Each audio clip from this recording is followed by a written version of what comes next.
He was called the father of the atomic bomb, a man whose mind could outpace equations, whose presence commanded rooms of Nobel-winning scientists. But behind the towering intellect of J. Robert Oppenheimer lay a tragic figure, one whose brilliance led to both global power and personal ruin. This is the story of Oppenheimer, a genius, a patriot, a victim of his own creation.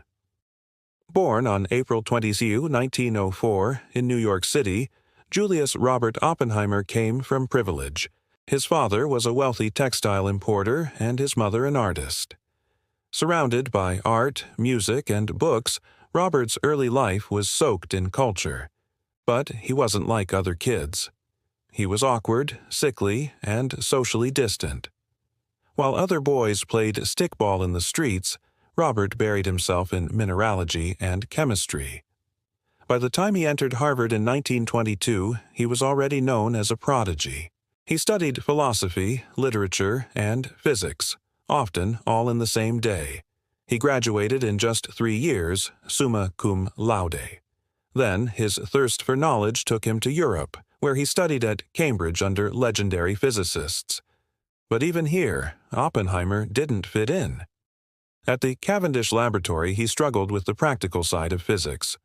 Once, in a moment of emotional instability, he left a poisoned apple on his tutor's desk, an incident that nearly got him expelled. His mind was brilliant, but it teetered on the edge of darkness. In 1926, he moved to the University of Göttingen in Germany. It was here that he found his calling, quantum mechanics. He earned his Ph.D. at just 23. By the time he returned to the U.S., he was a rising star, soon to become a professor at both Berkeley and Caltech. By the 1930s, Oppenheimer had become a celebrity in American science. His lectures were legendary. His students worshipped him. They called him Oppie.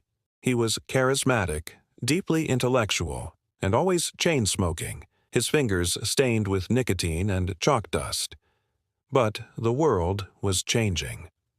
In 1939, Einstein and Szilard sent a letter to President Roosevelt, warning that Nazi Germany was working on a new kind of bomb, a weapon of unimaginable power based on splitting atoms. The U.S. government launched what would become the Manhattan Project. At first, Oppenheimer wasn't the obvious choice to lead such a massive military operation. He had no Nobel Prize, no experience managing large teams, and, troublingly, he had ties to leftist politics and communist sympathizers, including his own brother and lover. But he had one thing no one else did: vision. He understood the theoretical, the practical, and the strategic.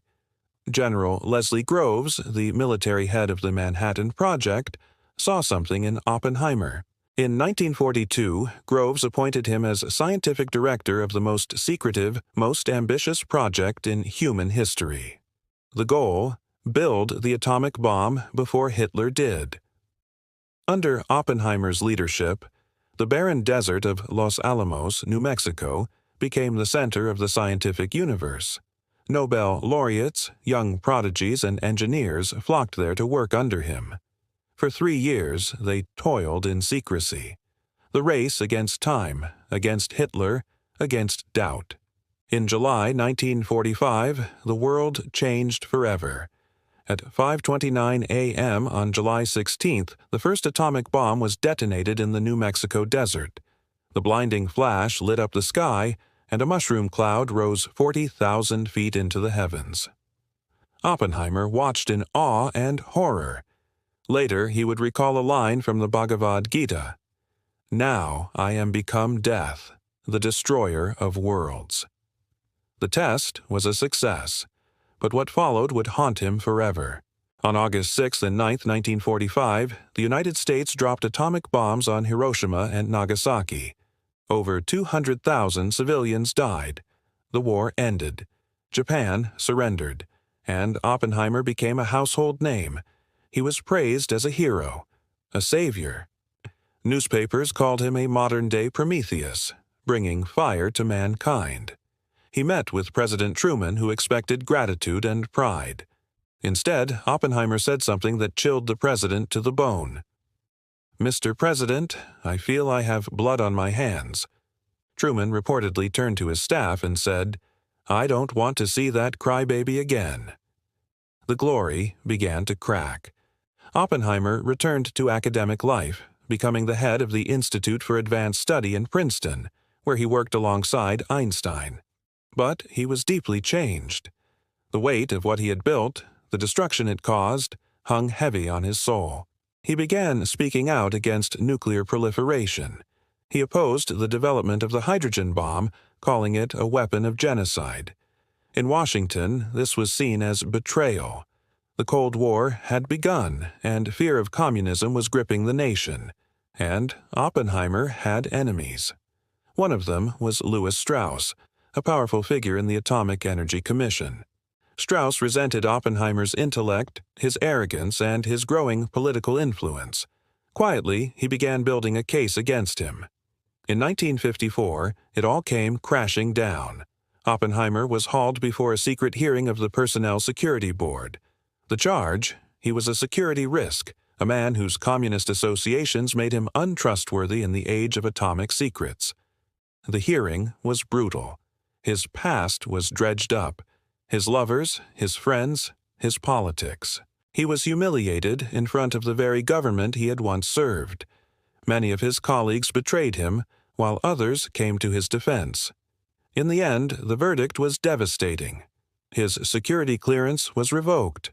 The man who had led America into the atomic age was now cast out, labeled a risk to national security. He was not jailed. He was not tried in court, but his reputation was shattered. His downfall was not just personal, it was symbolic.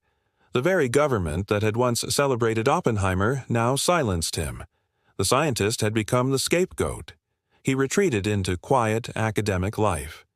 Though he continued to write and teach, he never again held the kind of power or influence he once had. Publicly, he rarely spoke about the trial. Privately, he was devastated. In 1963, nearly a decade later, President Lyndon B. Johnson awarded him the Enrico Fermi Award, an attempt to rehabilitate his legacy. Oppenheimer accepted it graciously, but the damage had been done. He died on February 18, 1967, of throat cancer, perhaps poetic, given the chain smoking that had accompanied his lectures, his work, his life. Today, Oppenheimer remains a figure of deep complexity. To some, he is a tragic hero, a man who used his genius to save the world from tyranny but was broken by the very forces he helped unleash. To others, he is a cautionary tale, a reminder that science without ethics can lead to horror. But no matter where you stand, one thing is undeniable. Oppenheimer changed the world. He didn't just build a bomb, he built an era where humanity now holds the power to destroy itself, where every decision about war, peace, science, and morality is haunted by the shadow of mushroom clouds. And at the center of it all stood one man, brilliant, broken, and unforgettable. Like and subscribe if this story moved you. Share it with someone who loves history, science, or the untold truths of powerful men. Because Oppenheimer's story isn't just about physics, it's about the cost of genius, the price of power, and the burden of being human in a world forever changed by the fire he set loose.